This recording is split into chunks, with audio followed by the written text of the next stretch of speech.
Bienvenidos a un segmento más de Somos tu Mundo. Estamos muy felices de darle la bienvenida a un músico que nos hace el favor de acompañar.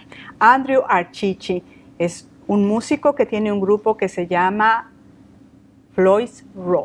Así que él va a darnos la entrevista. Nuestro cometido, amigos, es tratar de llevar variedad y diversión a todas las culturas. Así que vamos a cambiar a la lengua sajona. Así que, welcome, Andrew. Thank you for having me. No, thank you for accepting the invitation. It took so many months for you to come back to the Cape. Yes, it's nice to be back. Thank you, Andrew.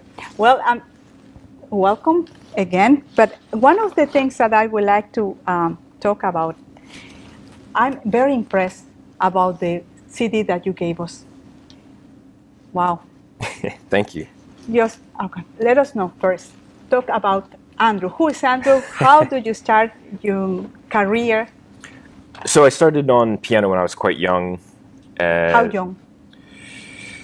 When I was just a child, probably 6, 7, 8. I don't remember exactly. But my family moved to Cincinnati, Ohio. I'm originally from Boston, Massachusetts. We moved to Cincinnati, Ohio. It was there when I started playing double bass. Mm-hmm. And I pursued both upright and electric bass for many years. And then I went to a conservatory to study classical and jazz bass. I became very interested in the history of the double bass and pursued an instrument called the viola da gamba, which is essentially the viol of the leg. Viola da gamba is the Italian, and the English is viol, V-I-O-L. And I lived in Baltimore for several years, then New York, then I went to Oxford, England, and I've been back in New England for several years now, and I work professionally on viola da gamba, violone, which is essentially a Baroque bass and modern bass. Mm-hmm. No, I saw the kind of work that you, and I hear the music. It's impressive. Thank you. You can tell that it's high education in music. There's a product of well-educated musicians. I was fortunate to have several great teachers along the way. So and I think there's a certain relationship that you develop as you explore anything in the arts, and much of what I learned is a result of the teachers I worked with at the different places in Baltimore, New York, and Oxford. In Oxford. How was the beginnings of this group that you create now, and how many years you've been? So Floyds Row essentially started with Chris Farabee. He and I overlapped at Oxford, and we bonded quickly as two Americans studying in England. We both share interests in obviously classical music, but also early British music, early American music. And Floyds Row originated with Chris. He put together a project with a fantastic English concertina player named Arceci Anderson, and kindly invited me to join the two of them. And it was that project, I think, that Chris, Alistair, and myself, we realized that there was something special as we explored tunes that Chris wrote himself, folk tunes that Alistair brought, and some of the early tunes that I arranged for the three of us. And before we knew it, it was probably a year later that we recorded an album.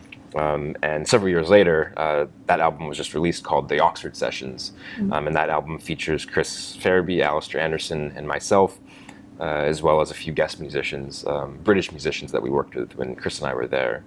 One of the things that I noticed, you have an eclectic music. It's classical music together with folk music, and what else? So I'm not that there are educated. A number of words that have been described. Yes, people have used classical, folk, Americana, roots.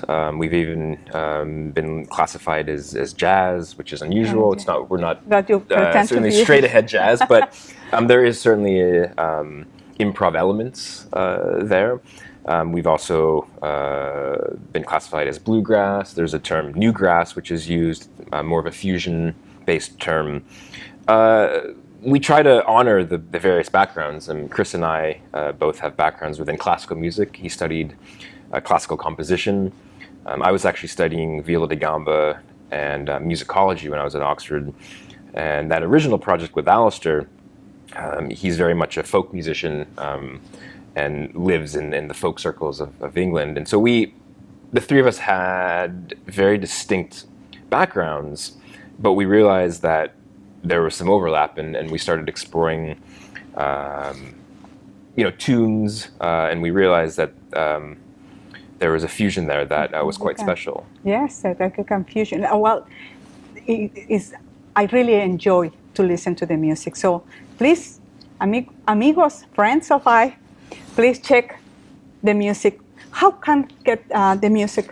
So the album, Oxford session. yes, this album, the Oxford sessions. I should say that, like much of Floyds Row, originated with Chris. This recording is much of Chris's idea, and I'd like to thank him. I mean, he put together this project, nice. And I should thank his wife as well for being very patient and her support over the years. So it's exciting to see this album that was just released by Centaur Records.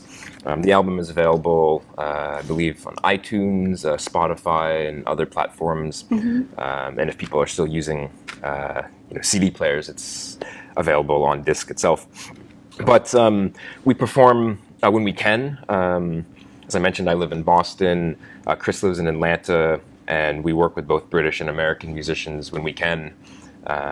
So it's hard to put the group together. Yes, and many of us have many jobs. We play with a number of ensembles, but we do what we can, and it's always a pleasure to rejoin forces. But it's good because it sounds great. Thank you.